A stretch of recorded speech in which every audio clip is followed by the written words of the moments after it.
ঢাকায় সদর থানা কোনটা, ওইখানে নাকি ওনারে এবং আমারে গ্রেফতার করবো, আইনের আওতায় নিব 24 ঘন্টার মধ্যে। কেন নিবে? প্রথমত ওনার কাছ থেকে ঘটনাটা শুনি এবং আপনাদের জন্য সতর্কবার্তা। সকালবেলা আপনাকে 11:30 দিকে দোকানে আসছি। তারপরে 12টা প্লাস মনে হয় এই মুহূর্তে আমার একটা ইমোতে একটা ফোন আসছে। আসলে পরে বলতেছে যে আপনি কি ইমো ব্যবহার করেন? ইমো ব্যবহার করি না, কিন্তু ইমো তো থাকি, ইমো তো আছে। আমি ইমো অফিস থেকে, এই কমপ্লেন অফিস থেকে বলছি, আপনার আইডিতে মানে কমপ্লেন আছে। কি কমপ্লেন? আপনার আইডিতে আছে কিছু মানে ভিডিও আছে, এই ভিডিও আপনার আইডিতে কোনো ভিডিও আছে? না না, আমার তো আমি ইউজই করি না, ইউজই করি না। আচ্ছা। তারপর আমার আমি তো বললাম যে আমি তো ইউজই করি না, আপনি কে বলছেন? আমি অফিসের কমপ্লেন অফিস থেকে বলছি। আচ্ছা, আপনাদের কি ধারণা আছে বাংলাদেশে কি কোনো ইমো অফিসের কমপ্লেন অফিসার আছে নাকি?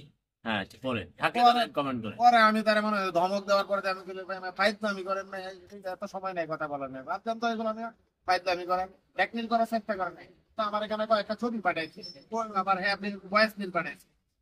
ভয়েস পাঠানোর পরে মাঝে আপনি কোনো ঝামেলা নিয়ে ব্যস্ত, তারপরে আমি আপনাকে ফোন দিলাম। আচ্ছা, এই এই যে ওনার সাথে ঘটনা ঘটছে, পরে উনি আমারে ফোন দিছে, তখন বিকাল 5টার দিকে সম্ভবত। আমি একটু ব্যস্ত ছিলাম, তারপরে আসলাম। এখন আইসা ওইখানে আমি তারে কল দিলাম, কল দিয়ে জিজ্ঞেস করলাম কি ঘটনা, ওনার সাথে কি আপনার ঘটনা ঘটছে, উনি ওনার অপরাধ কি। অপরাধ এবং কৈফিয়ত দেওয়ার সুযোগ নাই, 24 ঘন্টার মধ্যে আইনের আওতায় নিয়ে যাবে। আমি বলছি কোন থানায়? ঢাকা সদর থানা। আচ্ছা, আমি বলছি ওসির নাম বলেন, আমি ওসির সাথে একটু কথা বলবো, মানে এই ভদ্রলোকের অপরাধটা কি। 24 ঘন্টার মধ্যে আইনের আওতায় নিয়ে যাবে। তাই আমি বলছি, তখন আমি তার অন্য একটা ভাষায় বলছি যে তোর বাপ আমি, তোর বাপ আমি বলার পরে সে একটা মেসেজ দিছে যে ঠিক আছে আব্বু, 24 ঘন্টার মধ্যে আইনের আওতায় নিয়ে যাবে। মানে 24 ঘন্টার মধ্যে ওনারেও নিবে, আমারও নিবে। কোথায় নিবে? ঢাকা সদর থানায়। এইগুলো হচ্ছে পুরো ঘটনা, হচ্ছে মানুষকে ভয় ভীতি দেখায়া। ধরেন গ্রামের একটা মানুষের কাছে চলে গেল, যাওয়ার পরে এই ধরনের কল দেখে হারি, দেখা যাচ্ছে সে ইমো হয়তো ব্যবহার করে, বললো আপনার ইমো ভিডিওতে অস্ট্রেলিয়া আছে, এই আছে বইলা তার কাছে একটা আলগাপাতি বাজেট চাইবে। তো আপনি যা করেন নাই, এখন কেউ যদি আপনাকে কল দিয়ে বলে যে আপনি এটা করছেন, আর এই ভয়ের ঠেলায় আপনি যদি একেবারে জানগা, তা তো সমস্যা রে ভাই।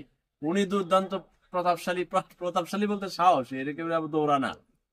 তো ওনার কাছে এই ধরনের কল আসছে, দিছে আমারে কল, আর আমি তো এই ধরনের খেলোয়াড়, এর আগে দেখছেন না দৌড়াই। আমি যেটা করি না, এটা কেউ কল দিয়ে বললে তো হবে না। তো এই সতর্কবার্তা আপনাদেরকে বলছি, কেউ কল দিলেই আপনি যা করেন নাই তা শুই না আলগাবাদি দিয়েন না। 24 ঘন্টার ভিতরে, বাজে করে 24 ঘন্টা, আমাদের টাইম দিতে 24 ঘন্টা, 9টা 10টা, 24 ঘন্টার মধ্যে আগামীকাল সকাল 10টা এর ভিতরে যাবো নাকি? আমরা লই যাবো 24 ঘন্টা। সবাই ভালো থাকেন, সতর্ক থাকেন।